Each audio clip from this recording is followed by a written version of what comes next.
Hi guys, तो कल मैं अपनी एक साइट विजिट पे गया था जहाँ मुझे कॉल आया था कि उनका घर बन रहा है, ग्राउंड फ्लोर बन चुका है और उसके बाद उस पर साइट विजिट करना है कि नॉर्मल सारा काम सही चल रहा है कि नहीं चल रहा है। तो मैं उस साइट विजिट पे गया, उन्होंने पर्सनली रिक्वेस्ट किया कि मैं ही आऊँ। चलो ठीक है, मैं चला गया। तो ये वीडियो बहुत इंटरेस्टिंग होने वाली है। हो सकता है क्या पता है जो इन क्लाइंट के साथ हुआ वो आपके साथ भी हुआ हो, या होने वाला हो, या हो सकता हो, या हो रहा हो। तो वीडियो को जरूर देखना। तो सबसे पहले मैं जब साइट विजिट पे पहुंचा, मैं उसकी वीडियो भी बना रखी है, बट मैं क्लाइंट ने कहा कि नहीं यार, ये अपने चैनल पे प्लीज मत डालना, उन्हें अच्छा नहीं लगेगा, तो इसलिए मैं वीडियो तो नहीं डाल सकता। तब हुआ क्या, जब मैं वहां पे पहुंचा और वहां की जब स्लैब चेक करी और सरिया वगैरह मैं देखने लगा, तब मैंने देखा कि वहां पे जो सरिया डल रहा था वो बहुत कम था। मतलब कि अगर मैं बात करूं, एक फ्लोर पे अगर मान लो 1000 किलो सरिया डलने वाला है, तो वहां पे सिर्फ 700 या 600 किलो सरिया डल रहा। बीम जो डलता है हमारा, उस बीम के अंदर नीचे के जो बॉटम के सरिये थे वो गायब थे। कॉलम में जो रिंग डलती हैं, फोटो में भी आप देखो, कॉलम में जो रिंग डलती है उसमें अगर हमें मान लो करीब 40 रिंग डलनी है, तो उसमें से 20 या 25 ही रिंग डली, और वो फ्लोर करीब 3 मंजिल तक उठने वाले।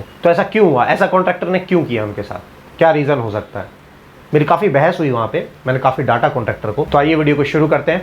नमस्कार दोस्तों, स्वागत है मेरे चैनल इंटेक कोच पे, और मैं हूँ आपका intake coach and building consultant Manish Sehrawat. तो जब मैंने उससे पूछा कि यार ये सरिया जो है यहाँ पे आपने इतना कम क्यों डाला है, यहाँ तो थोड़ा ज़्यादा होना चाहिए था, और ये बीम का बॉटम सरिया गायब है। कह रहे नहीं सर, इसमें चलता है, ये तो हो जाता है, इसमें कोई दिक्कत वाली बात नहीं है। फिर मैंने क्लाइंट की तरफ देखा, मैंने बोला कि सर क्या ये आपको पता है कि ये? नहीं बेटा, मुझे तो ये सब नहीं पता। फिर मैंने कॉन्ट्रैक्टर से पूछा क्या किस रेट पे आपने काम उठाया। उसने बोला कि मैंने 690 रुपये पर स्क्वायर फीट पे काम उठाया। 690 पर स्क्वायर फीट का मतलब हो गया कि आपके फ्लोर को लेंथ इंटू विड्थ नाप लिया जाएगा और इंटू उसको 690 से मल्टीप्लाई कर देंगे और वो अमाउंट आ जाएगा। तो मैं सुन के शॉक हो गया कि 690 रुपए। फिर मैंने क्लाइंट की तरफ देखा, मैं कहा सर आपने सिर्फ इसी से रेट लिया था, और भी जगह रेट लिए थे? तो उन्होंने कहा नहीं बेटा, मैंने और भी रेट लिए थे। तो मैं कहा सर आपको लास्ट कोटेशन क्या मिला? मतलब वैसे तो सब मेरे को 1000 रुपये 950 रुपये स्क्वायर फीट बता रहे थे, बट इसने 690 बताया, तो मैंने इससे करा लिया। मतलब कितने लोगों से आपने कोटेशन ली थी? उन्होंने बोला मैंने 4-5 से ली थी। मैं कहा कितनों ने आपको 690 के आसपास दी? बोला सिर्फ इसी ने। तो गाइस यही वो दिक्कत है। अब मुझे नहीं पता ये गलती किसकी है, ये कस्टमर की गलती है या कॉन्ट्रैक्टर की गलती है, क्योंकि 690 रुपए में कंस्ट्रक्शन कराना इट्स लाइक इम्पॉसिबल। ये पॉसिबल नहीं है। हाँ, आज से 5 साल पहले कराते तो हो जाते। अब मिस्त्री की और जो लेबर होते हैं, इनके जो डेली वेजेस होते हैं, ये 700 रुपये है, लेबर का 500 रुपये है, मटेरियल की कॉस्ट इतनी बढ़ चुकी है। कोविड के टाइम पे तो लोहा सरिया बहुत महंगा हो गया, तो 690 में तो पॉसिबल ही नहीं। तो मैंने अंकल से पूछा कि क्या आपने मतलब क्या क्यों समझा कि ये 690 में कर देगा और बाकी लोग 950 में काम छोड़ रहे हैं? मतलब उससे नीचे अगर आप कोट कर रहे हो तो वो छोड़ रहे हैं काम, ऐसा क्यों? क्या उन्हें काम नहीं चाहिए? क्या उन्हें प्रॉफिट नहीं चाहिए? और क्या ये कॉन्ट्रैक्टर इतने सस्ते में कर रहा है तो क्यों कर रहा है? आपने जानने की कोशिश नहीं करी? एटलीस्ट आपको पूछना तो चाहिए था। क्या नहीं बेटा, हमें तो मतलब सही लगा, सस्ता लगा, उसने बोला कि अच्छा काम देगा, बस। तो फिर यही काम ये दे रहा है। सरिया गायब है, कॉलम में से सरिया गायब है। अब आपकी लाइफ के साथ खेल रहा है। लाइफ के साथ कैसे खेल रहा है मैं आपको समझाता हूँ कि सरिया कम डलने से होगा क्या एक्चुअल में। कि जब भूकंप आएगा या अर्थक्वेक आएगा, ये सपोज करो कॉलम है हमारा, हमने इसको ऐसे रखा, इसके ऊपर ये स्लैब और बीम है, इसके नीचे भी स्लैब बीम है, तो जब ये अर्थ हिलेगी तो ये ऐसे जाएगा और ऐसे हिलेगा, तो ये पूरी मूवमेंट ऐसे होगी।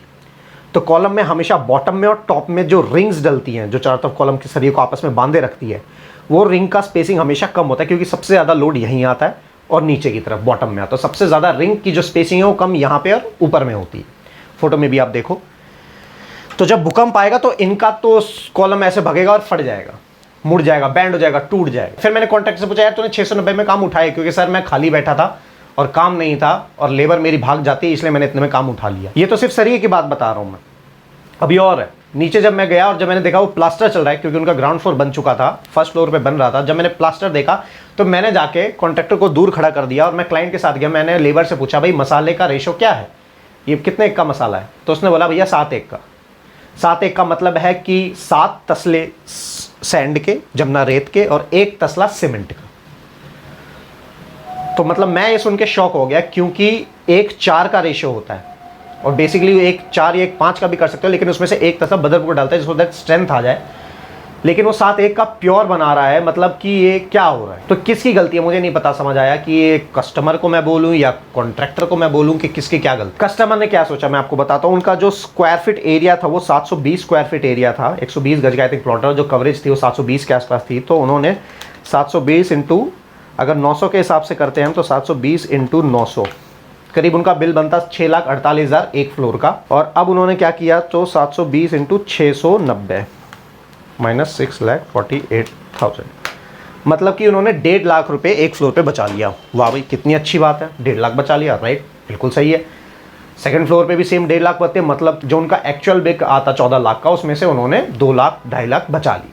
चलो अच्छा यार, बहुत बढ़िया। पर देख रहे हो कर क्या रहा है यहाँ पे कॉन्ट्रैक्टर, कितना घटिया काम कर रहा है ये। क्योंकि स्ट्रक्चर की एक खासियत है, उस टाइम आपको कुछ नहीं पता चलेगा, उस टाइम तो सब कुछ रहेगा, सब कुछ सही दिखेगा, लेकिन धीरे धीरे जैसे जैसे टाइम गुजरता जाएगा, कहीं से प्लस्तर गिरना शुरू होगा, उसी प्लस्तर पे टाइल भी लगेगी, किस दिन टाइल भी निकलनी शुरू हो जाएगी। और वो जो बाथरूम की चिनाई करेगा, उसमें जो वाटर प्रूफिंग का उसने काम उठाया हुआ है, क्या वो वाटर प्रूफिंग को ढंग से करेगा? क्या वो सीमेंट उसमें उतना डालेगा? क्या वो केमिकल वो सही लगाएगा? जो काम की क्वालिटी होनी चाहिए एक्चुअल में, क्या वो देगा? कई बार आपने देखा होगा कि आपके घर के अंदर क्रैक्स आ रहे हैं, कहीं से हेयरलाइन क्रैक डेवलप हो रहे हैं, उसका रीजन यही होता है। तो वहां पे फिर कस्टमर काफी गुस्से में आ गया कि तूने ये क्या कर दिया, ऐसे क्यों किया, तू पहले ही पैसे मांग लेता, बता देता, इतना सस्ते में क्यों काम उठाया।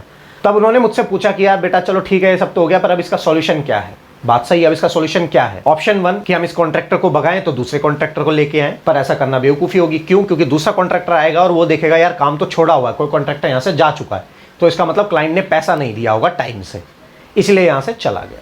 तो अगेन उनसे वो डबल पैसे मांगेगा। तो मैंने उसका सॉल्यूशन ये दिया कि आप यहाँ पे, क्योंकि साइट थोड़ी सी दूर है और करीब मेरे जो जहाँ मैं रहता हूँ वहाँ से करीब 150 किलोमीटर दूर है, तो मैंने उनको सॉल्यूशन दिया कि जब जब ये काम होते रहेंगे, इस चीज़ का पूरा ध्यान मैं रखूंगा और आप मुझे हर 3 दिन के अंदर एक फोटो साइट पे जो जो काम हो रहा है वो मुझे भेजेंगे। और मैंने उन्हें एक लिस्ट दे दी कि आपको ये पॉइंट्स चेक करने हैं, क्योंकि वो रिटायर्ड हैं और वो अपना काम आराम से देख सकते हैं, नहीं तो मैं अपना इंजीनियर वहाँ भेज देता।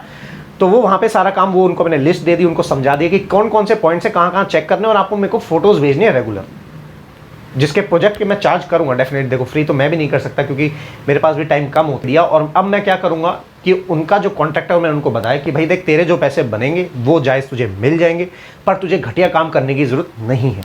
सेम ये चीज़ मैंने क्लाइंट को भी बताया कि देखो अगर आप इसी पे काम करवाते रहोगे तो आगे जाके बहुत से इशू आने वाले हैं, बहुत सी दिक्कतें आएंगी, पेंट झड़ेगा, प्लस्तर झड़ेगा, ईंटों में से तरह तरह की दिक्कतें आनी शुरू हो जाएंगी, जो कि सही नहीं है।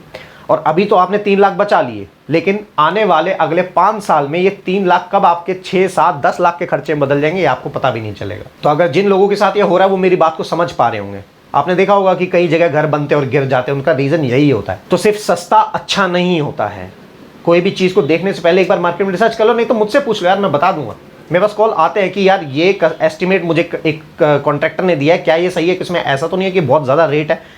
तो वो भी हम देखते हैं, मैं सारा काम देखता हूँ यार, सबको बताता हूँ। आप चाहो तो कमेंट्स में चेक करो, मैं हर किसी को हर चीज़ का रिप्लाई ज़रूर करता हूँ। कोई एक आधा रह जाए तो उसके लिए आई एम सॉरी, पर मैं हर चीज़ देख के बताता रहता हूँ। आपको कुछ भी चीज़ आप पूछ लो यार, इसमें इशू क्या है। तो फाइनली उनका सॉल्यूशन मैंने उनको दे दिया। ये तो कुछ भी नहीं है। और दूसरी चीज़ क्या है कि उसी कॉन्ट्रैक्टर उनको आगे इंटीरियर का भी कॉस्ट दिया हुआ है, और इंटीरियर की कॉस्ट देख के मैं तो हिल गया कि भाई तू क्या करेगा, कैसे करेगा इतना काम इतने पैसों में?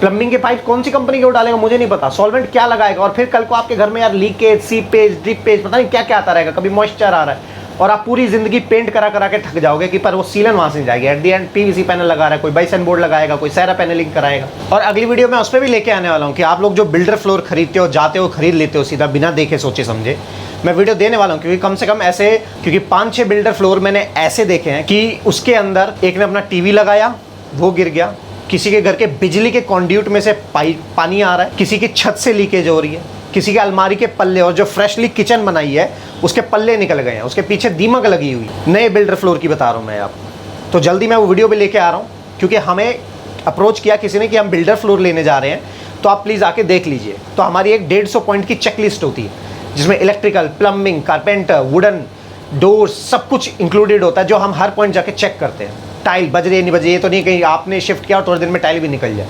तो वो वीडियो भी मैं आपके लिए लेने वाला हूँ। तो सस्ता अच्छा नहीं होता है, एक बार पूछ लीजिए, कंफर्म कर लीजिए। मेरा काम यही है, मैंने यूट्यूब चैनल का शुरुआत किया वो इसीलिए किया है कि आप लोगों को इन्फॉर्म कर सकूँ, गाइड कर सकूँ, नॉलेज दे सकूँ, जिससे कि आप लोगों को अवेयर रहो। आप मेरी सारी वीडियोज़ उठा के देखो, उसमें बस यही बताने की कोशिश कर रहा हूँ कि आप लोग अवेयर रहो, आपके साथ कोई स्कैम ना हो।